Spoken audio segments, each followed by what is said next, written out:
돈 보냈으면 됐지 내가 찾아가서 엎드려 절이라도 해야 되냐? 어버이날에 같이 가자니까 돈 보냈으면 됐지. 자기가 왜 가냐던 남편 며칠 뒤에 돌아서더니 시댁 제사 준비하라고 통보하는 거 있죠. 며느리가 당연히 가야지. 이 소리를 아주 태연하게 하더라고요. 5년 동안 양쪽 부모 경조사비에 시어머니 보험료까지 전부 제 월급에서 나갔는데 이 남자는 단 한 번도 고맙다는 말이 없었어요. 저는 매일 칼을 갈며 하루하루를 버텼습니다. 그래서 그게 끝이냐고요? 아니요.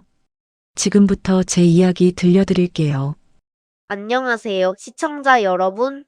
한수진 씨의 사연 지금 바로 시작합니다. 토요일 오전, 저는 거실 식탁에 카네이션 세트와 건강식품 상자를 펼쳐놓고 포장을 하고 있었습니다. 빨간 리본을 고르게 묶고 카드에 엄마 건강하세요라고 또박또박 적었습니다.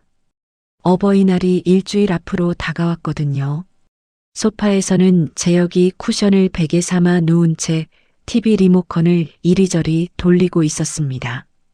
채널이 3초마다 바뀌는 소리가 거실을 채우고 있었죠. 저는 리본 끝을 가위로 말며 입을 열었습니다. 재혁아, 이번 어버이날에 나랑 같이 친정 가자. 엄마가 얼굴 보고 싶어 하셔. 재혁이 리모컨을 배 위에 올려놓은 채 고개도 돌리지 않고 대답했습니다. 올해도 선물 보냈잖아. 건강식품에 용돈까지 넣었는데 뭘 더 어쩌라고. 선물이랑 얼굴 보는 거랑은 다르잖아. 같이 밥 한 끼만 먹고 오면 되는 건데. 아, 귀찮게. 토요일에 쉬지도 못하고 왜 거기까지 가. 돈 보냈으면 된 거지 내가 왜 가. 저는 포장 테이프를 뜯다가 손을 멈췄습니다. 작년에도 재작년에도 똑같은 말을 들었습니다. 돈 보냈으면 됐지. 자기가 왜 가냐. 매번 핑계는 조금씩 달랐지만 결론은 언제나 같았죠. 지난 설날이 떠올랐습니다. 친정어머니가 전화기 너머로 사위가 많이 바쁜가 보다 하며 웃으셨던 그 목소리가 귓가에 맴돌았습니다. 엄마가 설날에 전화로 물어보셨잖아. 재혁이 바쁘냐고. 그게 얼마나 서운하면 물어보시겠어. 장모님이 서운하시면 내가 전화 한 통 드리면 되지. 꼭 가야 돼? 재혁이 소파에서 일어나 냉장고로 걸어갔습니다. 캔맥주를 꺼내 따는 소리가 거실에 울렸습니다. 토요일 오전 10시에 맥주를 따는 손이 너무 자연스러웠습니다. 효도는 마음이지. 마음은 돈이면 충분해. 굳이 얼굴까지 비추면서 시간 낭비할 필요 없다고. 재혁이 맥주를 한 모금 마시며 다시 소파에 드러누웠습니다. 저는 입술을 꽉 깨물었습니다. 더 말을 이어가면 싸움이 될 것 같았습니다. 포장 테이프를 힘줘 끊고 선물 상자를 가방에 넣었습니다. 결혼 5년 동안 재혁이 친정에 간 횟수를 세어봤습니다. 결혼식 날, 첫 설날, 그리고 2년 차에 아버지 기일 한 번. 그게 전부였습니다. 5년에 3번. 그것도 제가 사정하고 부탁하고 때로는 울먹이며 끌고 간 결과였죠. 저는 선물 가방을 현관 옆에 내려놓고 방으로 들어갔습니다. 등 뒤로 재혁이 맥주를 마시며 예능 프로그램을 보고 웃는 소리가 들렸습니다. 어버이날 당일 저는 혼자 친정어머니 집 앞에 섰습니다. 초인종을 누르자 어머니가 현관문을 열었습니다. 어머니의 눈이 제 어깨 너머를 힐끗 봤습니다. 아주 짧은 순간이었지만 저는 그 눈길이 누구를 찾는 건지 알았습니다. 왔어? 밥 해놨다. 들어와. 어머니가 아무렇지 않은 듯 돌아서며 부엌으로 가셨습니다. 저는 카네이션을 꺼내 어머니 가슴에 달아드렸습니다. 엄마, 어버이날 축하해요. 아이고, 이쁘다. 고마워. 어머니가 카네이션을 만지며 웃으셨습니다. 저는 식탁에 마주 앉아 어머니가 끓여놓은 미역국을 떴습니다. 그때 현관 비밀번호 소리가 울리더니 옆집 박 여사가 들어왔습니다. 어머, 수진이 왔구나. 사위는 같이 안 왔어? 어머니가 국그릇을 내려놓으며 대답하셨습니다. 회사가 바빠서 못 왔대요. 요즘 젊은 사람들이 다 바쁘죠 뭐. 에이, 어버이날인데. 요즘 세상에 어버이날도 안 오는 사위가 어딨어. 저는 숟가락을 쥔 손에 힘이 들어갔습니다. 어머니는 웃으며 괜찮다고 했지만 국을 뜨는 손이 잠깐 멈추는 것을 저는 봤습니다. 박 여사가 돌아간 뒤 어머니는 설거지를 하셨습니다. 등을 보인 채 수도꼭지를 틀고 그릇을 헹구며 말씀하셨습니다. 재혁이가 바쁜 건 엄마도 이해해. 근데 수진아, 네가 고생이 많다. 저는 식탁에 앉은 채 어머니의 등을 바라봤습니다. 어머니가 삼키고 있는 서운함이 그 짧은 한마디에 다 담겨 있었습니다. 눈시울이 뜨거워졌지만 참았습니다. 현관에서 신발을 신는데 어머니가 비닐봉지를 들고 나오셨습니다. 반찬통이 가득 들어 있었습니다. 이거 가져가. 재혁이 반찬 좋아하잖아. 어머니가 제 손을 잡으셨습니다. 재혁이한테 잘해. 부부가 좋아야 해. 저는 고개를 끄덕이고 엘리베이터를 탔습니다. 문이 닫히자마자 참았던 눈물이 쏟아졌습니다. 사위 얼굴 한번 못 보면서도 그 사위 걱정을 하는 어머니가 원망스러운 게 아니라 그냥 너무 가슴이 아팠습니다. 집에 돌아오니 재혁은 소파에서 잠들어 있었습니다. 맥주캔 서너 개가 테이블 위에 널브러져 있었고 TV는 켜진 채 혼자 떠들고 있었습니다. 저는 냉장고를 열고 어머니가 싸준 반찬통을 하나씩 넣었습니다. 된장찌개, 멸치볶음, 깍두기, 잡채. 어머니가 새벽부터 만드셨을 반찬들이었습니다. 재혁은 이 반찬을 맛있게 먹을 겁니다. 밥 먹으며 장모님 반찬은 맛있다고 한마디 하겠죠. 그러면서 그 장모님 얼굴은 1년에 한 번도 안 보는 겁니다. 냉장고 문을 닫으며 저는 깨달았습니다. 결혼 5년 동안 양쪽 부모님 생신 챙기고 명절 선물 사고 시댁 경조사비 보내고 친정어머니 안부 전화하고 이 모든 걸 저 혼자 해왔다는 걸요. 그 사실이 처음으로 분노의 모양을 갖추기 시작했습니다. 어버이날 다음 날 아침 저는 화장대 앞에서 립스틱을 바르며 거울 속 제 얼굴을 봤습니다. 눈이 부어 있었습니다. 어젯밤 엘리베이터에서 쏟았던 눈물이 아직 얼굴에 남아 있었죠. 재혁이 화장실에서 양치질을 하며 물었습니다. 어제 친정 잘 다녀왔어? 응.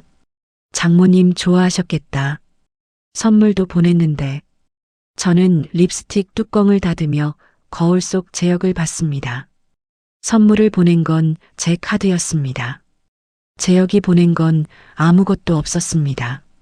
엄마가 서운해 하시더라. 뭐가? 사위 얼굴을 보고 싶으신 거지. 박 여사님이 와서 사위 안 왔냐고 물어보니까 엄마가 얼마나 민망하셨겠어. 재혁이 칫솔을 컵에 탁 놓으며 화장실 문 쪽으로 고개를 돌렸습니다. 아, 또 그 얘기야? 내가 어제 안 간 거 가지고 또 시작이야? 시작이 아니라 한 번도 끝난 적이 없는 얘기야.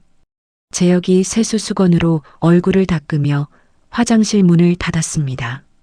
수도꼭지 트는 소리만 들렸습니다. 저는 화장대 위에 놓인 파운데이션을 집어들었다가 다시 내려놓았습니다. 부은 눈을 가릴 힘조차 없었습니다. 회사에 도착해 오전 업무를 처리하는데 모니터 글자가 눈에 들어오지 않았습니다. 어머니가 등을 돌린 채 설거지하며 했던 말이 자꾸 떠올랐습니다. 네가 고생이 많다. 어머니가 삼킨 수십 마디의 서운함이 그 한 문장에 다 들어 있었습니다. 점심시간 구내식당에서 지연이 제 맞은편에 앉았습니다. 저는 김치찌개를 떠먹는 척하며 젓가락으로 밥알만 이리저리 굴리고 있었습니다. 수진아, 밥을 먹어야지. 왜 그래? 무슨 일 있어? 저는 젓가락을 내려놓았습니다. 어제 어버이날에 혼자 친정 갔거든. 재혁 씨 또 안 갔어? 응. 돈 보냈으면 됐지 자기가 왜 가냐고. 지연이 국을 뜨던 숟가락을 멈추고 저를 봤습니다. 그 말 작년에도 했다며. 재작년에도 했어. 수진아. 지연이 젓가락을 식판 위에 내려놓았습니다. 그건 게으른 게 아니야. 내 친정을 무시하는 거야. 저는 대답하지 못했습니다. 무시라는 단어가 머릿속에서 울렸습니다. 생각해봐. 너는 시어머니 생신에 빠진 적 있어? 없어. 시댁 명절에? 한 번도. 근데 재혁 씨는 내 친정에 5년 동안 몇 번 갔어? 3번. 지연이 물컵을 들며 말했습니다. 그게 무시가 아니면 뭐야? 자기 부모한테는 당연히 가면서 내 부모한테는 돈이면 충분하다고? 그게 대체 무슨 논리야? 저는 지연의 말을 듣고도 반박하지 못했습니다. 반박할 수가 없었습니다. 사실이었으니까요. 오후 내내 지연의 말이 머릿속을 맴돌았습니다. 기획안을 작성하면서도 손가락은 키보드 위에 멈춰 있었고 5년간의 기억이 저절로 재생됐습니다. 명절마다 친정 선물은 제 카드로 결제했습니다. 시댁 선물은 공동 카드로 결제했습니다. 친정 어머니 생신에 재혁은 한 번도 전화하지 않았습니다. 제가 엄마 생일인데 전화 한 통만 해줘라고 부탁하면 아 알았어 나중에 하고 말하고는 끝내 하지 않았습니다. 반면 시어머니 생신에는 제가 새벽 5시에 일어나 미역국을 끓였습니다. 케이크를 주문하고 카드를 쓰고 꽃다발까지 챙겼습니다. 재혁은 빈손으로 따라가서 어머니 축하한다고 한마디 하면 끝이었습니다. 그게 당연한 줄 알았습니다. 며느리니까요. 아내니까요. 여자니까요. 5시 50분, 퇴근 10분 전에 컴퓨터를 끄고 가방을 챙겼습니다. 지하철에서 서서 핸드폰을 보다가 어머니가 보낸 카톡을 열었습니다. 수진아, 어제 반찬 맛있게 먹어. 재혁이도 잘 챙겨 먹이고, 재혁이도 잘 챙겨 먹이고, 사위 얼굴도 못 보면서 사위 걱정을 하는 어머니. 핸드폰을 가방에 넣고 눈을 감았습니다. 집 현관문을 열고 들어가니 재혁이 먼저 와 있었습니다. 거실에서 전화 통화를 하고 있었는데 스피커폰이 켜져 있었습니다. 시어머니 목소리가 거실에 울렸습니다. 재혁아, 이번 주 토요일 아버지 제사잖아. 수진이한테 금요일 저녁에 오라고 해. 전 부칠 것도 많고 나물도 무쳐야 하니까 미리 와야 돼. 네, 어머니. 말해놓겠습니다. 잡채도 해야 하고 생선전도 있으니까 아침 일찍부터 준비해야 해. 수진이한테 단단히 일러놔. 네, 알겠습니다. 재혁이 전화를 끊고 소파에서 일어나 저를 봤습니다. 저는 현관에서 구두를 벗고 있었습니다. 수진아, 이번 주 금요일 저녁에 시댁 가야 해. 토요일이 아버지 제사니까 전날 미리 가서 준비하자. 저는 구두를 신발장에 넣다가 손을 멈췄습니다. 내 일정은 안 물어봐? 무슨 일정? 제사인데. 제사면 내 스케줄은 상관없는 거야? 재혁이 고개를 갸웃하며 대답했습니다. 제사가 무슨 일정을 물어볼 일이야. 며느리가 당연히 가야지. 당연히. 그 단어가 귓속에서 메아리 쳤습니다. 이틀 전에 돈 보냈으면 됐지 자기가 왜 가냐고 했던 그 입에서 당연히가 나왔습니다. 자기 부모한테는 돈이면 충분하다며 안 가는 사람이 제 부모한테는 며느리가 당연히 가야 한다고 말하는 겁니다. 두 문장이 머릿속에서 나란히 놓이자 5년간 흐릿하게만 느꼈던 모순이 선명하게 부딪혔습니다. 저는 식탁 의자를 천천히 당겨 앉았습니다. 가방을 내려놓고 재혁의 눈을 정면으로 바라봤습니다. 미쳤어? 내가 식모야 뭐야? 왜 가? 재혁이 맥주캔을 집으려던 손이 허공에서 멈췄습니다. 뭐라고? 돈 보낼 테니까 배달이든 뭐든 시켜. 내가 왜 거기까지 가서 전을 부치고 나무를 묻혀. 재혁이 천천히 몸을 일으켰습니다. 소파에서 벗어나 식탁 쪽으로 두 걸음 다가왔습니다. 지금 뭐라고 한 거야? 어버이날에 네가 나한테 한 말 그대로야. 돈 보내면 됐지 자기가 왜 가냐? 그게 내 말이었잖아. 제 목소리가 떨리지 않았습니다. 스스로도 놀랄 만큼 차분했습니다. 5년 동안 목구멍에 걸려있던 말이 드디어 밖으로 나오니까 오히려 몸이 가벼웠습니다. 재혁이 손바닥으로 식탁을 내리쳤습니다. 소금통이 넘어져 소금이 쏟아졌습니다. 그건 그거고 이건 이거지. 제사는 다르잖아. 집안 행사라고. 다른 게 뭔데? 저는 자리에서 일어나지 않았습니다. 앉은 채로 재혁을 올려다봤습니다. 둘 다 부모한테 가는 거잖아. 왜 내 부모한테는 당연하고 내 부모한테는 귀찮아? 재혁의 입이 열렸습니다. 그리고 닫혔습니다. 다시 열렸다가 또 닫혔습니다. 3초, 5초, 7초.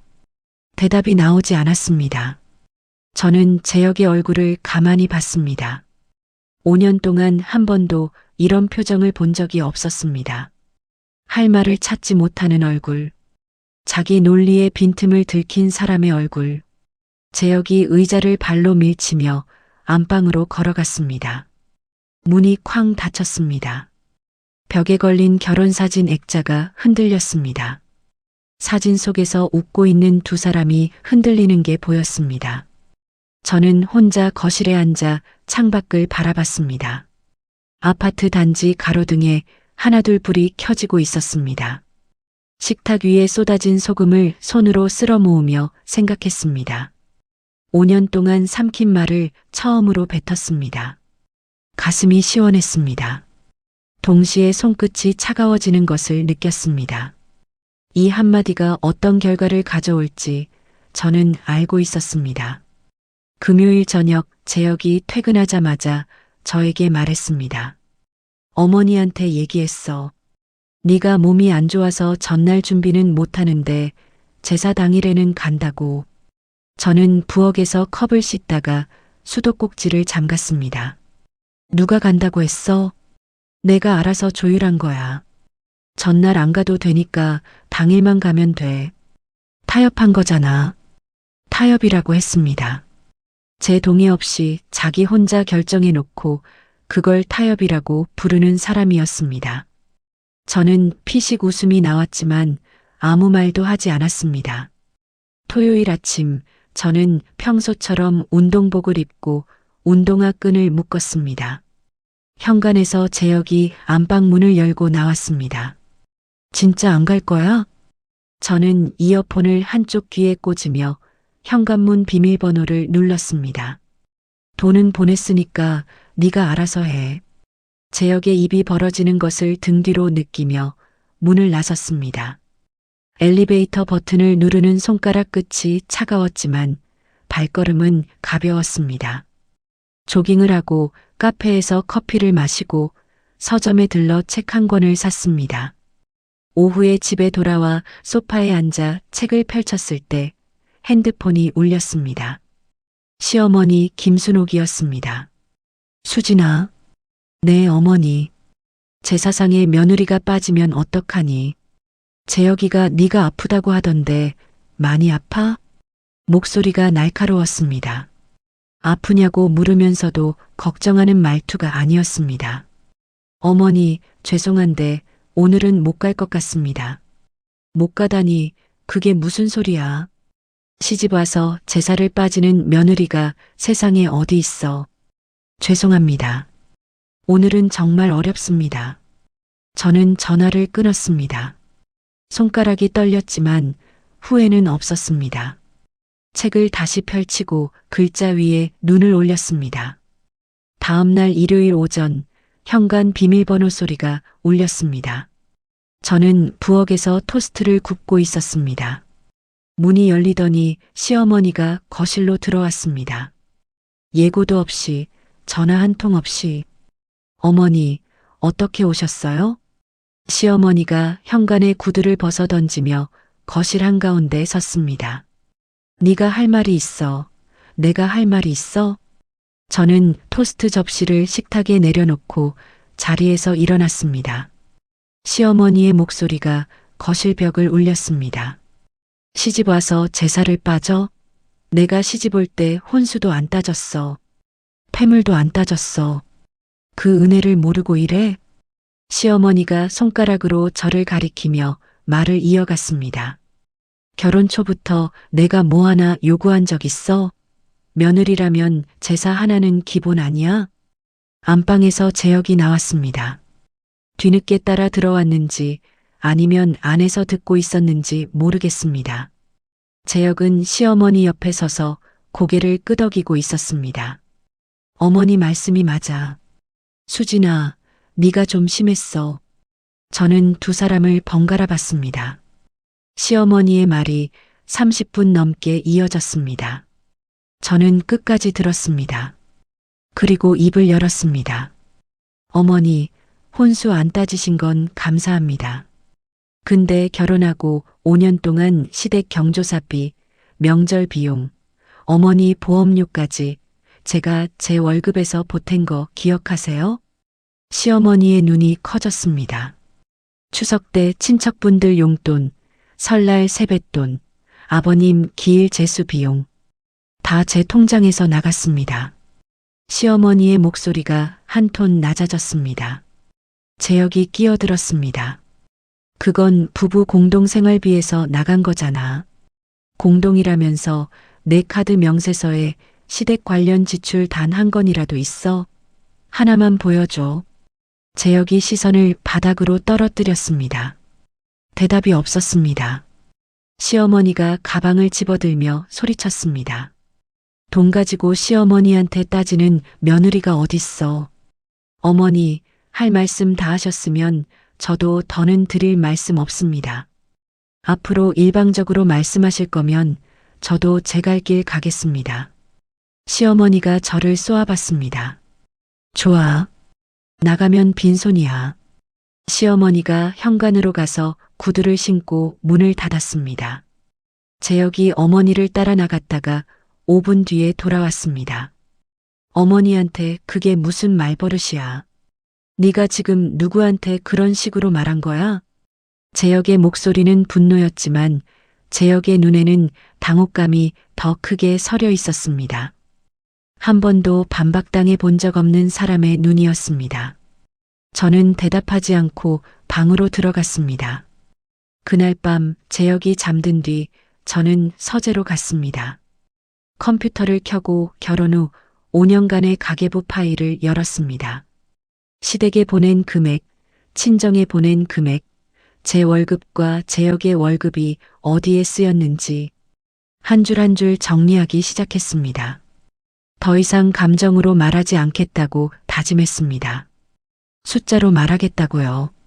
월요일 아침 재혁이 부엌에서 냉장고를 열며 말했습니다. 밥 뭐 먹을까? 계란 부칠까? 주말에 시어머니가 찾아와 고성이 오갔던 일이 없었다는 듯 평소와 똑같은 목소리였습니다. 저는 이 패턴을 알고 있었습니다.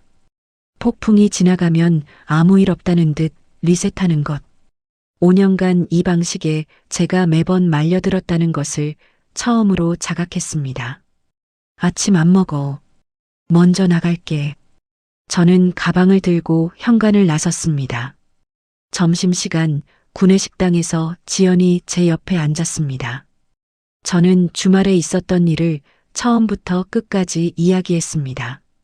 시어머니가 찾아온 것, 재혁이 시어머니 편에 선 것, 제가 처음으로 따졌던 것까지. 지연이 물컵을 내려놓으며 말했습니다. 수진아, 말로는 절대 안 바뀌어. 5년 동안 안 바뀐 사람이 갑자기 바뀌겠어? 나도 알아. 근데 이혼 진짜 생각하고 있으면 감정 말고 증거부터 모아. 나중에 후회하지 말고. 지연이 핸드폰을 꺼내 연락처 하나를 저에게 보여줬습니다. 내 대학 동기 중에 이혼 전문 변호사 있어. 최도윤이라고. 한번 상담이라도 받아봐. 저는 그 번호를 제 핸드폰에 저장했습니다. 수요일 퇴근 후 저는 재혁에게 야근한다고 메시지를 보내고 최도윤 변호사 사무실을 찾아갔습니다. 사무실 문을 여는 손이 떨렸습니다. 이혼이라는 단어가 현실이 되는 순간이었으니까요.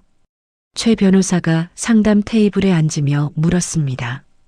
결혼 기간과 재산 상황부터 말씀해 주세요. 저는 준비해간 가계부 정리본을 꺼내 테이블 위에 펼쳤습니다. 결혼 5년 맞벌이, 아파트 대출 상환, 시댁에 보낸 돈, 남편의 이중잣대 하나씩 설명했습니다. 최 변호사가 서류를 넘기며 말했습니다. 핵심은 재산 나누기입니다. 결혼 생활 동안 본인이 얼마나 기여했는지 증명할 자료를 최대한 모으세요. 은행 거래 내역, 카드 명세서, 보험료 납입 기록. 구체적인 숫자가 있어야 유리합니다. 남편한테 눈치 안 채이게 할 수 있을까요? 이혼 준비 중에 상대방이 알면 재산을 숨기거나 증거를 없앨 수 있어요.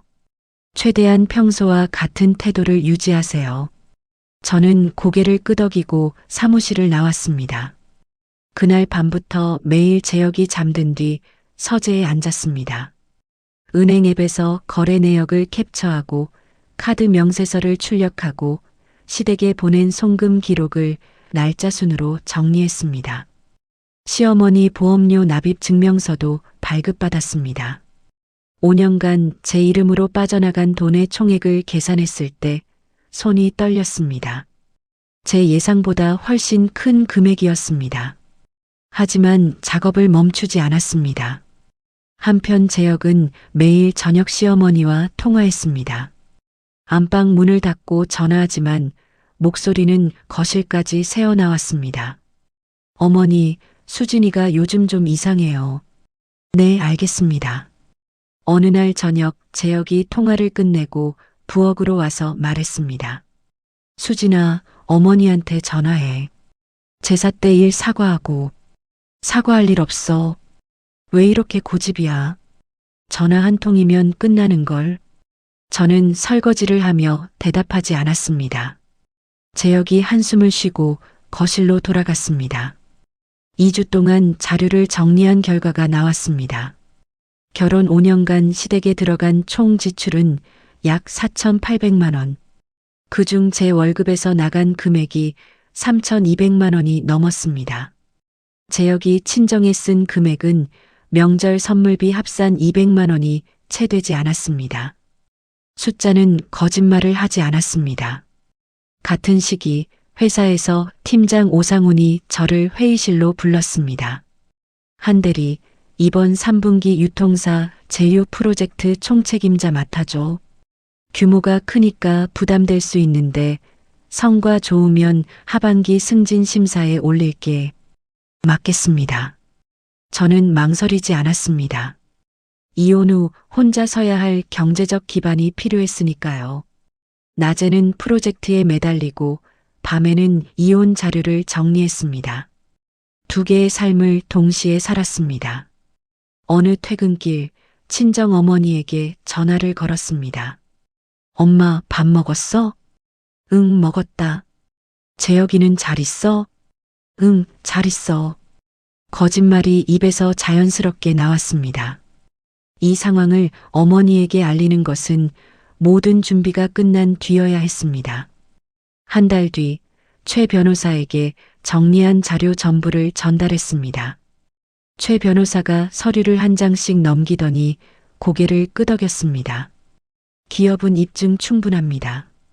원하시는 시점에 바로 절차 들어갈 수 있어요. 프로젝트 결과 나오는 시점에 맞춰서 하겠습니다. 2달 정도 뒤요. 알겠습니다. 그때까지 추가 자료 있으면 보내주시고 평소대로 생활하세요. 저는 사무실을 나서며 하늘을 올려다봤습니다.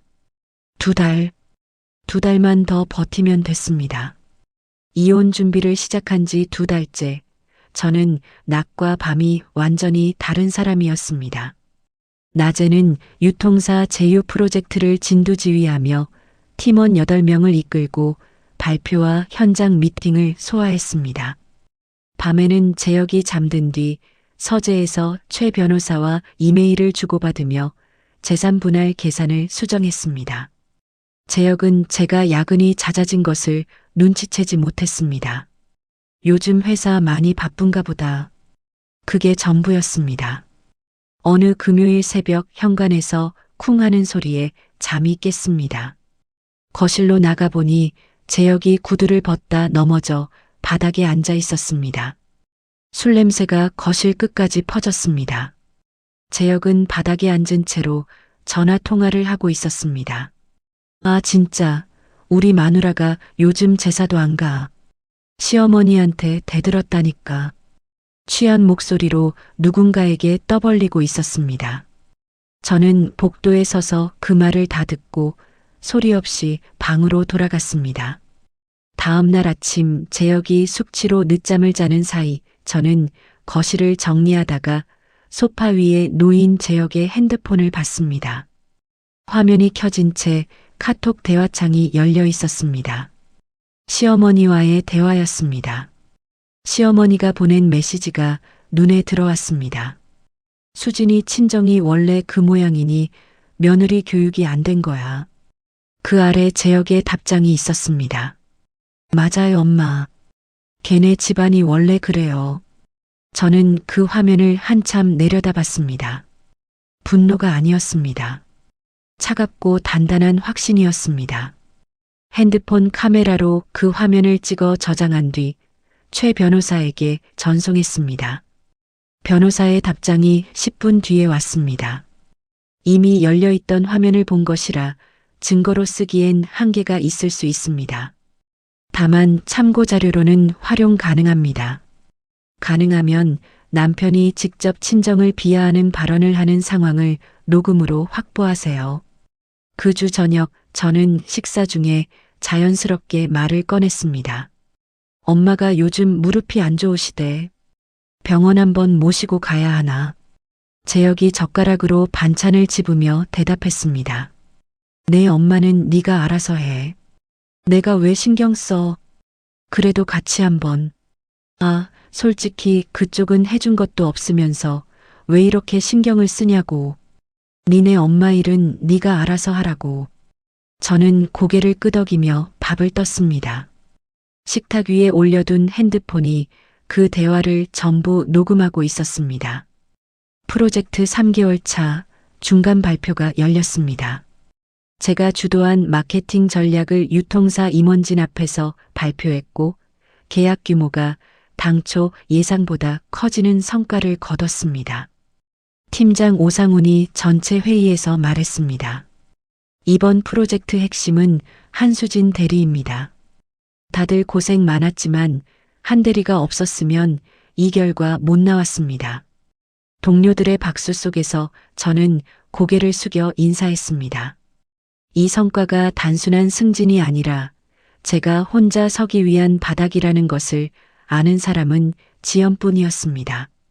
퇴근 후 최 변호사를 만나 최종 재산 분할 계획을 확정했습니다. 아파트 대출 상환액의 68%가 제 기여분이었고 자동차 할부금도 절반 이상 제가 낸 기록이 있었습니다. 충분합니다. 이 정도면 유리한 결과 나올 겁니다. 최 변호사가 서류를 정리하며 말했습니다. 시어머니는 그 사이에도 일주일에 2~3번씩 전화했습니다. 추석 때는 무조건 와야 돼. 집안 행사에 빠지면 동네 창피해. 재혁은 그때마다 저에게 같은 말을 반복했습니다. 어머니 말씀 좀 들어. 그게 그렇게 어려운 일이야? 저는 생각해 볼게라고만 대답했습니다. 주말 친정 어머니를 찾아갔습니다. 어머니가 저녁을 차려주셨습니다. 마주 앉아 밥을 먹는데 어머니가 제 얼굴을 한참 들여다보셨습니다. 수진아, 얼굴이 많이 야윈다. 무슨 일 있는 거 아니지? 아니야, 엄마, 회사가 좀 바빠서. 밥은 제대로 먹고 다녀. 응, 걱정 마. 어머니가 제 밥그릇에 고기를 올려주셨습니다. 곧 어머니에게 모든 것을 말해야 할 날이 온다는 것을 알면서 저는 고기를 씹다가 목이 메어 물을 한 모금 마셨습니다. 프로젝트 시작 넉 달 만에 최종 보고일이 왔습니다.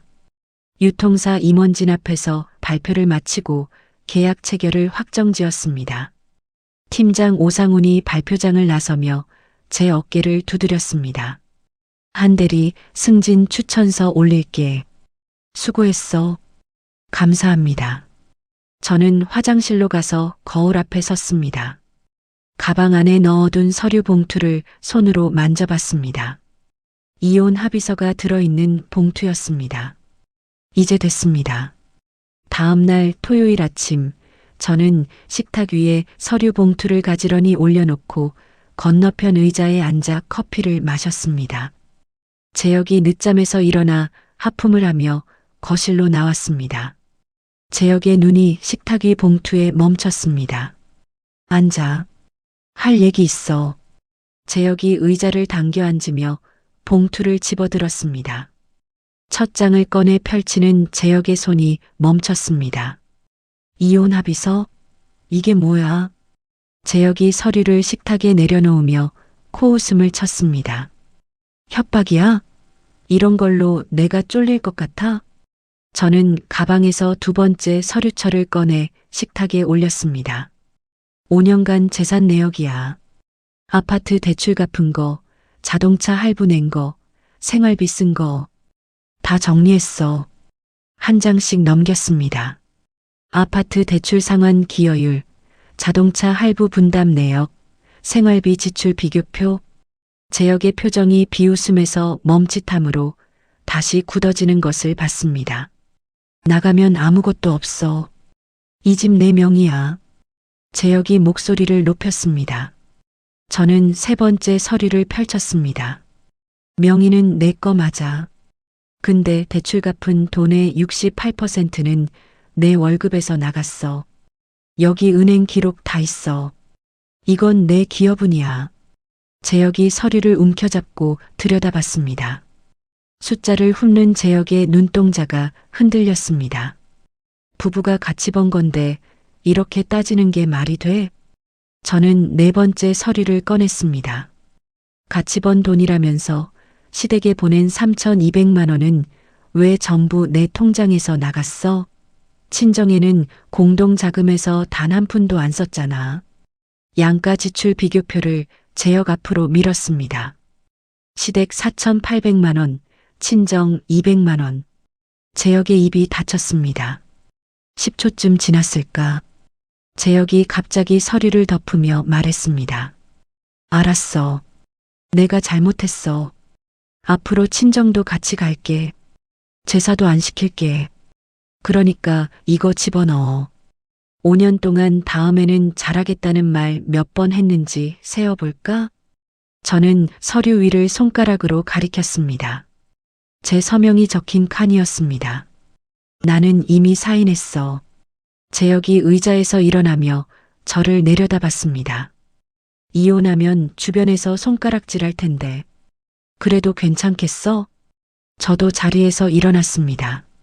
손가락질이 무서워서 5년을 참았더니 그 5년 동안 우리 엄마는 사위 얼굴도 못 봤고 나는 남의 집 제사상이나 차렸어.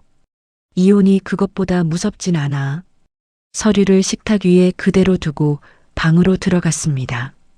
1시간 뒤 시어머니에게서 전화가 왔습니다. 수화기 너머로 고성이 터져 나왔습니다. 수진아, 이혼 서류를 내밀었다며? 당장 이리 와. 어머니, 이미 변호사한테 다 맡겼습니다. 앞으로는 변호사를 통해 연락해 주세요. 전화를 끊었습니다. 저녁, 미리 예약해둔 원룸으로 갈 짐을 쌌습니다. 캐리어 하나와 상자 2개를 현관에 내놓았습니다. 재혁이 안방에서 나와 현관에 섰습니다. 진짜 나가는 거야? 재혁이 제 팔을 잡았습니다. 저는 그 손을 조용히 떼어냈습니다. 붙잡을 거였으면 5년 전부터 했어야지. 캐리어를 끌고 현관문을 나섰습니다. 엘리베이터를 타고 1층으로 내려가니 지연이 차 안에서 기다리고 있었습니다. 트렁크에 상자를 싣고 조수석에 탔습니다. 지연이 시동을 걸며 물었습니다. 괜찮아? 울 줄 알았는데 안 울리네. 저는 창밖을 봤습니다. 사이드미러에 아파트 현관 앞에 멍하니 서 있는 재혁의 모습이 비쳤습니다. 차가 출발하자 그 모습이 점점 작아졌습니다. 등에서 무거운 것이 내려가는 느낌이 들었습니다. 원룸에 짐을 풀고 홀로 앉은 첫 밤이었습니다. 캐리어를 열어 옷을 꺼내 작은 옷장에 넣고 상자 2개에서 세면도구와 살림살이를 꺼내 자리를 잡았습니다. 냉장고를 열어보니 아무것도 없었습니다. 편의점에서 사온 컵라면에 뜨거운 물을 붓고 작은 식탁에 앉았습니다. 원룸 형광등 불빛이 하얗게 내려앉은 식탁 위에 컵라면 하나뿐이었습니다. 허름하고 좁았지만 시댁 제사상 앞에 서서 전을 부치던 부엌보다 편했습니다. 새벽 4시에 일어나 나물 5가지를 무치며 허리가 끊어지던 그 명절 아침보다 이 컵라면 한 그릇이 따뜻했습니다. 라면 국물을 마지막까지 마시고 빈 컵을 쓰레기통에 버렸습니다. 핸드폰을 꺼내 친정 어머니 번호를 눌렀다가 시계를 봤습니다. 밤 11시. 내일 찾아가서 직접 말하자고 마음먹고 핸드폰을 내려놓았습니다. 다음 날 오후 친정집 현관 비밀번호를 누르고 문을 열었습니다. 어머니가 거실에서 TV를 보다가 고개를 돌리셨습니다. 어머, 수진아. 갑자기 웬일이야? 전화도 안 하고. 엄마 앉아. 할 얘기 있어. 어머니의 표정이 살짝 굳었습니다. TV 리모컨을 내려놓고 소파에 똑바로 앉으셨습니다. 저는 맞은편 의자를 당겨 앉았습니다. 어디서부터 말해야 할지 잠깐 망설였습니다.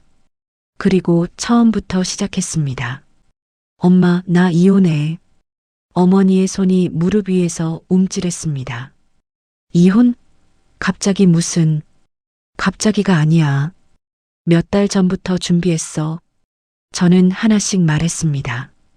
어버이날에 재혁이 했던 말, 며칠 뒤 제사가라며 통보했던 것, 제가 처음으로 대받아친 것, 시어머니가 집에 찾아와 30분 넘게 소리 지른 것, 변호사를 만난 것, 매일 밤 자료를 모은 것, 카톡에서 재혁이 우리 친정을 비하한 걸 본 것, 녹음을 확보한 것, 이혼 서류를 식탁에 올려놓고 재혁에게 통보한 것, 어젯밤 원룸으로 나온 것까지. 어머니는 한마디도 하지 않으셨습니다. 두 손을 무릎 위에 포갠 채 고개를 조금씩 숙이셨습니다. 제 이야기가 길어질수록 어머니의 어깨가 내려갔습니다. 이야기를 다 마쳤을 때 거실에 침묵이 내려앉았습니다. 시계 초침 소리만 들렸습니다. 어머니가 입을 여셨습니다. 엄마가 참으라고 했지. 목소리가 낮게 떨렸습니다. 부부는 참고 사는 거라고.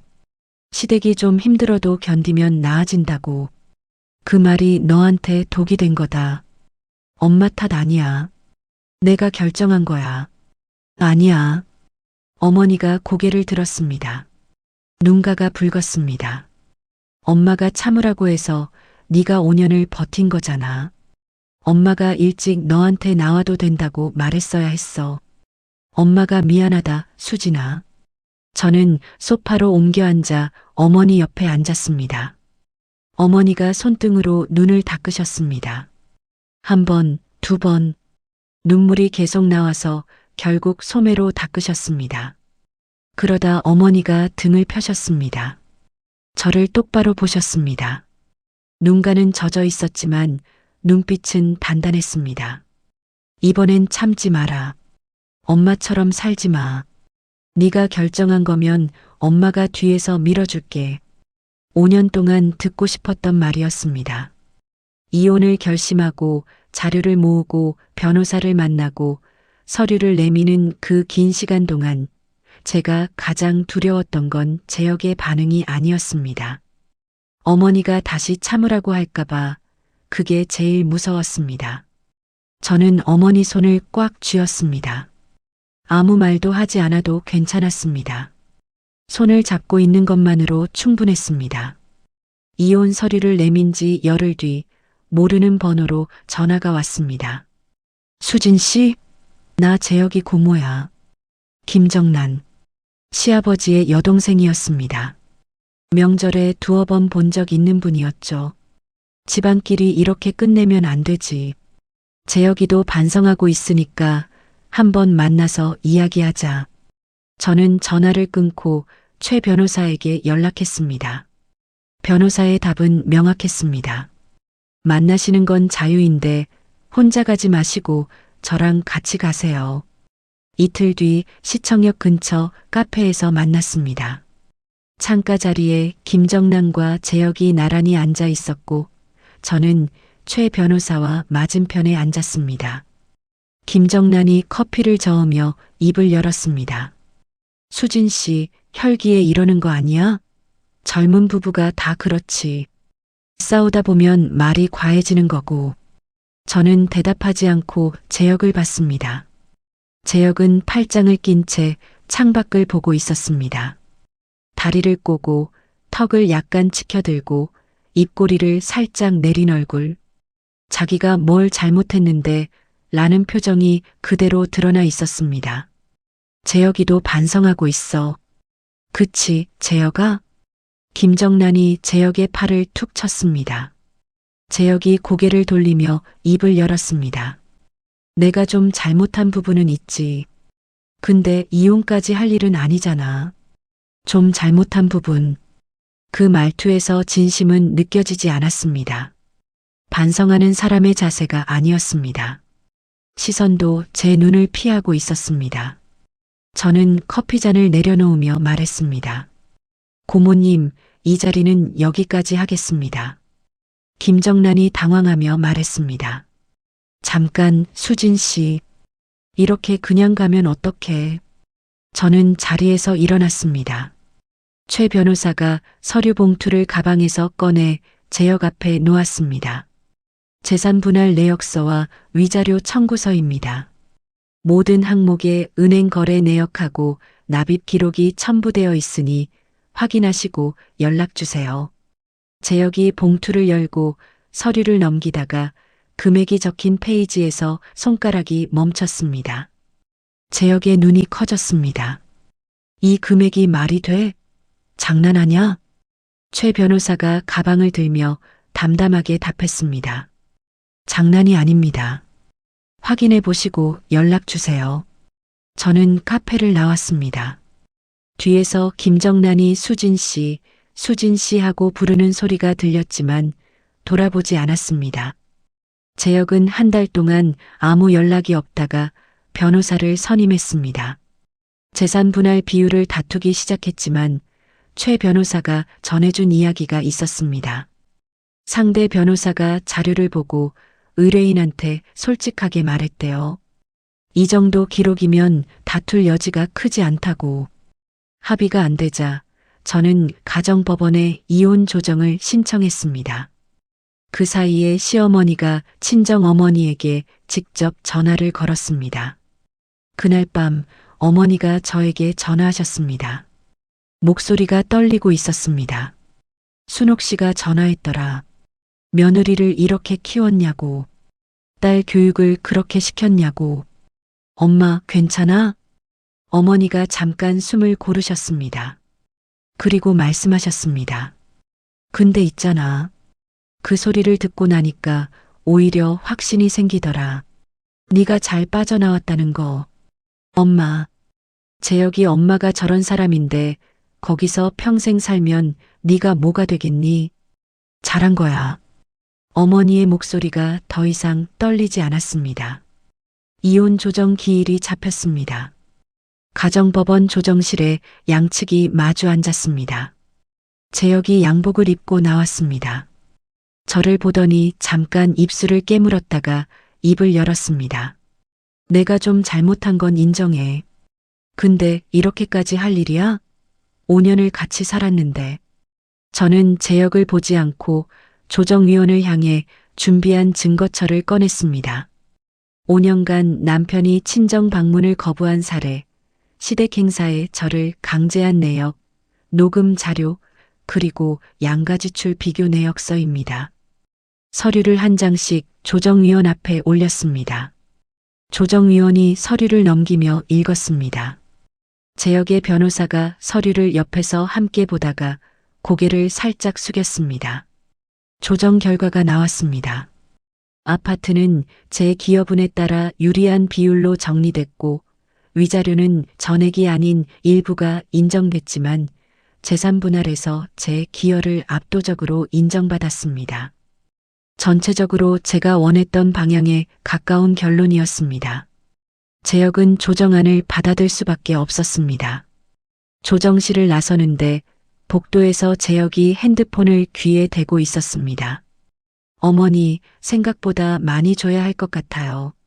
네, 어쩔 수 없대요. 저는 옆에 선 최 변호사와 눈을 마주쳤습니다. 최 변호사가 작게 고개를 끄덕였고 저도 끄덕였습니다. 법원 건물을 나서는데 뒤에서 제역이 제 이름을 불렀습니다. 수진아. 돌아보니 제역이 계단 아래에 서 있었습니다. 처음 보는 표정이었습니다. 미안했다. 저는 3초쯤 제역을 바라봤습니다. 그 말은 5년 전에 들었어야 했어. 돌아서서 걸었습니다. 뒤에서 더 이상 부르는 소리는 없었습니다. 이혼이 확정되고 2달 뒤 회사에서 마케팅팀 과장 발령이 났습니다. 팀장 오상훈이 제 자리로 와서 악수를 청했습니다. 한 과장, 축하해. 네가 이 팀의 미래야. 감사합니다, 팀장님. 고개를 숙여 인사하며 반년 전 화장실 거울 앞에서 이제 됐다고 되뇌던 제가 떠올랐습니다. 허세가 아니었습니다. 퇴근 후 지연과 고깃집에 마주 앉아 맥주잔을 들었습니다. 지연이 고기를 뒤집으며 말했습니다. 처음에 이혼 얘기 꺼냈을 때 솔직히 걱정 많이 했거든. 근데 대단하다 진짜. 네가 도윤 변호사 연결해 준 게 시작이었어. 잔을 부딪혔습니다. 맥주 거품이 넘쳐 손등을 적셨습니다. 결혼 5년 동안 한 번도 느끼지 못했던 감정이었습니다. 내 편이 있다는 것, 동지가 있다는 것. 그 주말 재산 분할로 받은 금액을 정리해 친정어머니 집 근처에 넓은 투룸 전세를 계약했습니다. 계약서에 도장을 찍고 어머니에게 전화했습니다. 엄마, 나 이 근처로 이사 왔어. 자주 보자. 어머니가 전화기 너머로 한참 아무 말을 못 하셨습니다. 그러다 작은 목소리로 말씀하셨습니다. 잘했다. 잘했다. 전화가 끊겼습니다. 이사 후 첫 주부터 퇴근길에 어머니 집에 들르는 것이 일상이 됐습니다. 어머니는 매일 반찬을 준비해 놓고 저를 기다리셨습니다. 수진아, 이렇게 딸이랑 밥 먹는 게 세상에서 제일 좋다. 어머니가 제 밥그릇에 갈비찜을 올려주시며 웃으셨습니다. 5년간 혼자 와서 혼자 돌아갔던 이 식탁이 달라 보였습니다. 같은 된장찌개인데, 같은 깍두기인데 맛이 전부 다르게 느껴졌습니다. 지연을 통해 제역의 근황이 간간히 들려왔습니다. 제역은 재산 분할 정상금을 마련할 여력이 없어 결국 아파트를 매물로 내놓았고 매매가 진행되는 동안 원룸에 머물고 있었습니다. 시어머니 생활비와 보험료를 혼자 감당하게 되면서 매달 적자에 시달렸습니다. 회사 동료에게 이런 말을 했다고 합니다. 수진이가 이렇게 많은 걸 하고 있었는지 몰랐다. 시어머니도 마찬가지였습니다. 이혼 후 첫 제사를 제역 혼자 준비하다가 전을 태우고 나무를 망쳤습니다. 결국 배달 음식으로 상을 차렸고 친척들 사이에서 수군거림이 돌았다고 합니다. 며느리가 얼마나 했으면 저 꼴이래. 저는 그 이야기를 듣고 웃지도 울지도 않았습니다. 그냥 그게 현실이었습니다. 이혼 넉 달 뒤 어느 날 퇴근길에 마트에 들렀습니다. 채소 코너에서 장바구니에 양파를 담고 있는데 맞은편에서 카트를 밀고 오는 사람이 눈에 들어왔습니다. 시어머니였습니다. 시어머니가 저를 발견하고 카트를 멈췄습니다. 2초쯤 서로를 바라봤습니다. 잘 사니? 시어머니가 짧게 물었습니다. 네, 덕분에 잘 살고 있습니다. 저는 장바구니를 들고 가던 길을 갔습니다. 등 뒤에서 시어머니가 한참을 서 있다가 돌아서는 기척이 느껴졌습니다. 뒤를 돌아보지 않았습니다. 승진 후 첫 프로젝트에서 성과급을 받은 날 친정어머니에게 전화했습니다. 엄마, 우리 제주도 가자. 비행기표 끊었어. 뭐? 돈 아까운데. 엄마, 그냥 가자. 맛있는 거 먹고 바다 보고. 아이고, 뭘 입고 가지? 어머니가 전화 너머로 옷장을 뒤지는 소리가 들렸습니다. 5년간 사위 없이 혼자 어버이날을 보내야 했던 어머니에게 이제라도 딸로서 제대로 된 효도를 시작할 수 있었습니다. 제주도 여행 마지막 날 공항 카페에서 어머니와 마주 앉아 커피를 마셨습니다. 어머니가 커피잔을 내려놓으며 말씀하셨습니다. 앞으로는 참지 마라. 내 인생이니까. 저는 창밖 활주로를 바라봤습니다. 비행기가 활주로를 달려 이륙하는 것이 보였습니다. 이제야 숨을 쉴 수 있었습니다. 5년간 식모처럼 살았던 그 시간이 끝나고 제 이름으로 된 인생이 시작된 것이었습니다. 비행기에 올라 창가 자리에 앉았습니다. 이륙하는 순간 창밖으로 점점 작아지는 섬을 내려다봤습니다. 지나온 결혼 생활도 저렇게 작아지고 있었습니다. 저는 조용히 눈을 감았습니다. 여러분, 수진 씨의 사연을 끝까지 읽으면서 자꾸 이 생각이 들더라고요. 부부는 참고 사는 거다. 시댁은 그러려니 해라. 그 말들이 틀렸다고만은 못하겠어요. 그 시절엔 그게 살아남는 방법이었으니까요. 근데 참는 게 나를 지키는 건지 나를 잃어가는 건지 그 경계는 분명히 있는 것 같습니다. 수진 씨는 5년이 걸렸지만 결국 그 경계를 찾았어요. 늦은 때란 없다고 하잖아요. 수진 씨의 어머니도 말씀하셨죠. 이번엔 참지 말라고. 여러분도 참지 마시길 바랍니다. 오늘 사연이 시원하셨다면 구독과 좋아요 꾹 눌러주시고요. 이야기를 끝까지 들어주신 분이 계시다면 잘 들었다고 댓글 하나만 남겨주세요.